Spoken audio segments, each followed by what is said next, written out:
یہ آیت کریمہ ہم سب کے لیے ایک بہت بڑا لمحہ فکریہ ہے۔ یہاں اللہ تبارک و تعالیٰ یہ فرما رہے ہیں کہ اے مسلمانوں، تم میں سے ہر شخص امت محمدیہ علیہ صاحب السلام کا فرد ہے، اور اس کے لحاظ سے تم میں سے ہر فرد جو ہے وہ خود اپنے لیے ہی نہیں بلکہ پوری انسانیت کے لیے پیدا کیا گیا۔ وہ صرف اپنے مفاد کو نہیں دیکھے گا صرف، بلکہ وہ پوری امت کے، پورے انسانیت کی فلاح و بہبود کی فکر کرے گا۔ اب اس سے سبق یہ مل رہا ہے کہ بھائی سب سے پہلا کام تو بے شک یہ ہے کہ انسان خود مسلمان بنے، صحیح معنی میں مسلمان بنے۔ سب سے پہلا فریضہ تو انسان کا یہ ہے کہ خود اپنی اصلاح کرے۔ علیکم انفسکم، اپنی خبر لے کہ میں آیا واقعتاً اللہ تبارک و تعالیٰ کی، اللہ کے رسول صلی اللہ علیہ وسلم کی اطاعت کر رہا ہوں یا نہیں کر رہا، اور سنت کی اتباع کرے، عبادات میں بھی، معاملات میں بھی، اخلاق میں بھی، معاشرت میں بھی، ہر چیز میں سرکار دو عالم صلی اللہ علیہ وسلم کے اسوہ حسنہ پر عمل کرے۔ یہ تو پہلا فریضہ ہے ہی تمہارا۔ تمہارے اخلاق ویسے ہونے چاہیے جو رسول اللہ صلی اللہ علیہ وسلم کے اخلاق تھے، تمہارا کردار ویسا ہونا چاہیے جو سرکار دو عالم صلی اللہ علیہ وسلم کا کردار تھا،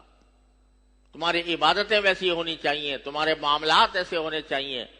یہ سارے کے ساری تو فریضہ ہے ہی تمہارا، اور اس کی تھوڑی سی تفصیل پچھلے دنوں میں آپ کو سورہ حجرات میں عرض کرتا رہا ہوں کہ کس طرح مسلمان آپس میں زندگی گزاریں، کن کن چیزوں سے پرہیز کریں، جھوٹ نہ بولیں، غیبت نہ کریں، الزام نہ لگائیں، تہمت نہ لگائیں، تانے نہ دیں، مذاق ایک دوسرے کا نہ اڑائیں، غیبت نہ کریں۔ یہ ساری باتیں انسان کو اپنی زندگی میں اپنانی ضروری ہے، لیکن صرف اتنا ہی نہیں ہے کہ تم اپنے آپ کو درست کر لو، بلکہ تم پوری انسانیت کے لیے پیدا کیے گئے ہو، لہذا تمہارے فرائض میں یہ بات بھی داخل ہے کہ تم دوسروں کو نیکی کا حکم دو، نیکی کی طرف دعوت دو اور برائی سے روکو۔ تو یہ صرف علماء کا کام نہیں ہے، صرف تبلیغی جماعت کا کام نہیں ہے، صرف کسی ایک گروہ کا کام نہیں ہے، ہر مسلمان کا فریضہ ہے کہ جب وہ کوئی برائی ہوتا دیکھے تو اس کو اپنی استطاعت کے مطابق اس کو روکنے کی کوشش کرے۔ حدیث میں رسول کریم صلی اللہ علیہ وسلم نے ارشاد فرمایا، من رأى منکم منکرا فلیغیرہ بیدہ فإن لم یستطع فبلسانہ وإن لم یستطع فبقلبہ وذلک اضعف الایمان،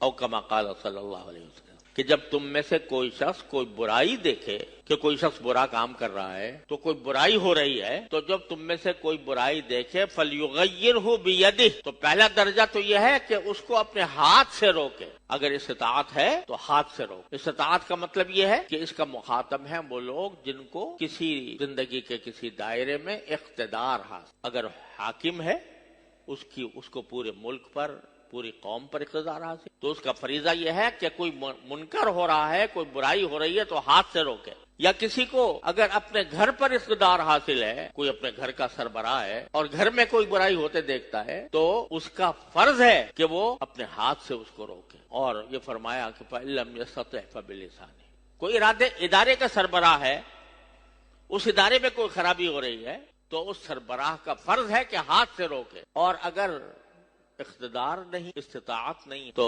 اگر کوئی برائی ہوتے دیکھ رہا ہے فَلْيُغَيِّرْهُ بِلِسَانِهِ، تو اپنی زبان سے اس کو ختم کرنے کی کوشش، یعنی کم از کم نصیحت کرے، اس سے کہے بھائی یہ کام برا ہے، یہ ناجائز ہے، آپ اس سے بچو، اللہ تعالیٰ اس سے ناراض ہوں گے، قیامت میں تمہیں اس کا جواب دینا پڑے گا، اللہ بچائے اس گناہ کا خمیازہ تمہیں آخرت میں جا کر بھگتنا۔ تو فَلْيُغَيِّرْهُ بِلِسَانِهِ، اپنی زبان سے اس کو بدلنے کی کوشش کرو، اس کی اصلاح کی کوشش۔ فَإِن لَّمْ يَسْتَطِعْ، اور اگر کوئی ایسی مصیبت، مجبوری کی حالت آ جائے کہ زبان سے کسی برائی کے اوپر نکیر کرنا بھی انسان کے لیے ممکن نہ رہے، اس کی طاقت سے باہر ہو جائے، اندیشہ ہے کہ اگر میں زبان سے کہوں گا یہ مجھے مار ڈالے گا یا مجھے کوئی نقصان پہنچائے گا جو میرے لیے قابل برداشت نہیں ہوگا، تو پھر کم از کم دل سے تو برا۔ یہ 3 درجات بیان فرمائے نبی کریم صلی اللہ علیہ وسلم۔ اس میں خوب سمجھ لیجئے کہ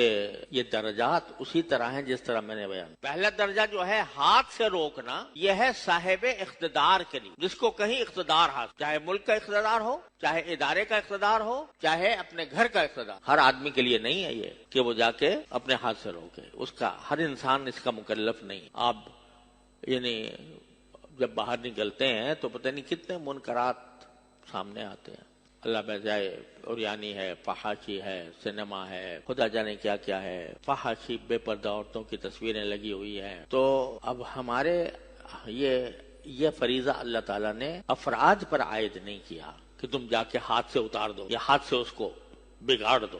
یہ فریضہ ہر انسان، عامی انسان کے اوپر عائد نہیں. یہ فریضہ کس پر؟ اصحاب اقتدار، کہ وہ یہ ہاتھ سے اس کو روک. اس لیے کہ اگر یہ حکم دے دیا جاتا کہ ہر آدمی جس چیز کو منکر سمجھے وہ اپنے ہاتھ سے جا کے اس کو ختم کر دے تو ایک لا قانونیت پھیل جائے، ایک انارکی پھیل جائے، انتشار ہو جائے. اور شریعت سب سے زیادہ جس چیز کو برا سمجھتی ہے وہ مسلمانوں میں انتشار، اس کو سب سے زیادہ برا سمجھتی. لڑائی جھگڑا تصادم، اس کو برا سمجھتی ہے. یہ سب سے زیادہ خطرناک چیز. لہذا جب کوئی، ہر ایک انسان کا کام نہیں کہ ہاتھ سے روکے.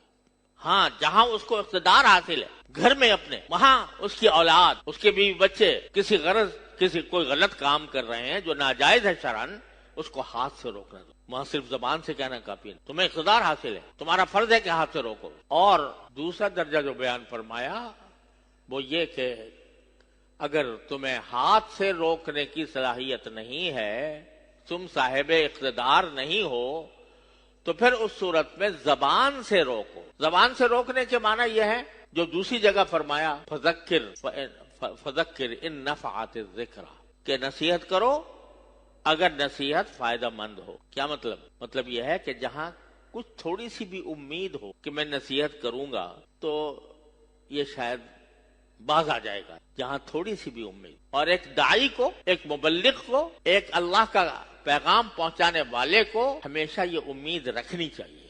کیا رکھنی چاہیے؟ کہ میں جس کو پیغام پہنچا رہا ہوں امید ہے کہ وہ سن لے گا اور سن کے اس کے اوپر عمل کرے گا.